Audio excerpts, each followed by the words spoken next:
Let me tell you something. Never make a gospel appeal to people's emotions. Never. Never.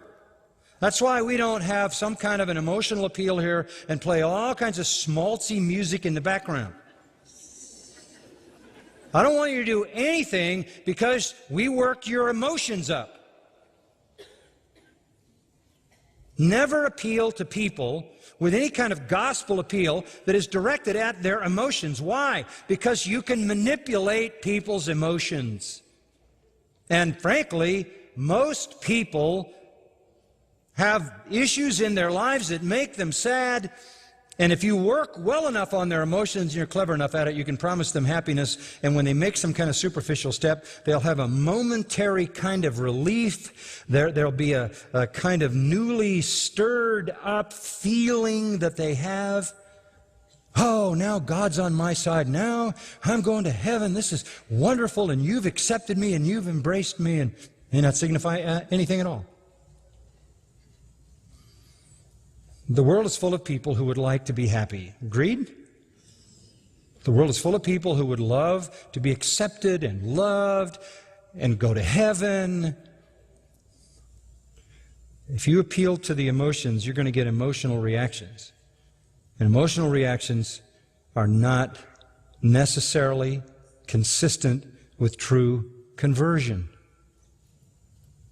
Warm affections, newly stirred up. Look, there are so many people who have gone through this route. I'm telling you, this is what we all grew up with, kind of in churches. A lot of us, where they would play this music. You turn on television. Watch how these TV preachers and evangelists deal with crowds. They get an organ. They crank the music up. Somehow they get these people at a fever pitch emotionally. Then they play at their feelings. This is an illegitimate thing. It's tragic. Don't ever appeal to people's emotions. My approach to evangelism say, here's the truth. You drive it at the mind, because all things pertaining to life and godliness, as I read for you in 2 Peter 1, pertain to the true knowledge of Him. So here's the truth. Shut down the organ. Shut down the humming. We don't need that. Let's talk about the truth of your condition and Christ's provision. And the emotion will take care of itself. I think you were all very emotional this morning when you were singing those hymns, weren't you? Was there a lot of joy in your heart? You were lifted up, you were encouraged, but that's the emotion that comes out of the true conversion, not the emotion that substitutes for it. Now, we don't need to do all that kind of emotional manipulation. There's a second thing you never want to do. You never want to appeal directly to people's will, because the world is full of weak-willed people. Are you aware of that? If you're not, then you tell me how those phony evangelists get people to send them enough millions of dollars they can buy 3 jets. You can manipulate people's will to do anything. Anything. If you're clever enough, and if you create enough self-interest, right? Oh, I know what's going to happen when I send in my money. I'm going to get rich. I'm going to get healthy. I'm going to be successful. God's going to pour out all kinds of goodies on me. All that driving self-interest is behind all of that. And if you want to go after people's emotions, you can get them. And if you want to go after their weak wills, you can get them. But if you're going to proclaim the gospel, you have to go after the mind. And it has to be a true understanding of the gospel. It's about knowledge and how you respond to the knowledge. The Church of Jesus Christ is flooded with, I have to say, tares who came in emotionally and from a weak-willed response. But they're not the real thing. And it shows up. Verse 17, they have no firm root. So, they're just temporary. Temporary converts. Man, oh man. Wow. So many that have gone through my life. So many. And even when you preach the gospel to the mind, you still get superficial converts. What finally does it for them? What chases them away? First, affliction. Oh, guess what?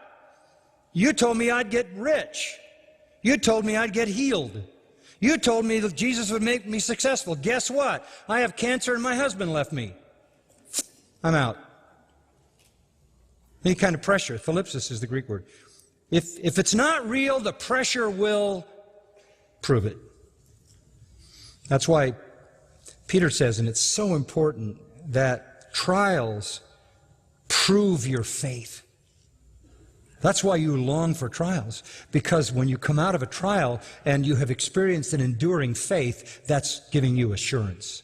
If you ask me how I know I'm a Christian, I can't tell you there's some mystical way. You know how I know I'm a Christian? Because I've been through enough trials in my own life and enough trials in the lives of people around me for enough years, and I have seen that no matter what the trial is and no matter how it comes, my faith never wavers. That's not credit to me. That's the faith that God gives that saves. It's like a rock. The false faith, when the trial comes and you can't cash in and you don't get what you were told you're going to get and Jesus doesn't do what you thought he was going to do, you're gone. Even worse, persecution. You're not going to take that. Hey, that wasn't in the bargain because you came in on self-interest. People who appeal to the will and appeal to the emotion appeal on the level of self-interest. And self-interest is going to lead you down a very, very dead-end street. Because life's not going to be like that. God isn't going to promise you to make you healthy, wealthy, and prosperous the rest of your days. No way. So, when the trouble comes, you're going to bail, or when the persecution comes, you're going to say, well, I didn't bargain for this. And Jesus was talking to the people right there, sitting there with him, named disciples. How do I know that? Because in John 6, it says, many of his disciples walked no more with him. Pfft, gone. Why? They weren't going to suffer. He was just talking about the fact they're going to have to eat his flesh and drink his blood. He starts talking about death. They say, we're out of here. And he says to the other disciples, the apostles, will you also go away? And we hear that triumphant statement of Peter, to whom shall we go? You and you alone have the words of eternal life, and we know you are the Holy One of God. We're hanging in here. It's because they were given the gift of a real faith. I mean, this is like building a house on the sand, isn't it? If it's built on emotion and the weakness of the human will, purely predicated on self-interest. Trouble in life, persecution in life will reveal all of that. And we'll stop there and have some organ music. No, we won't.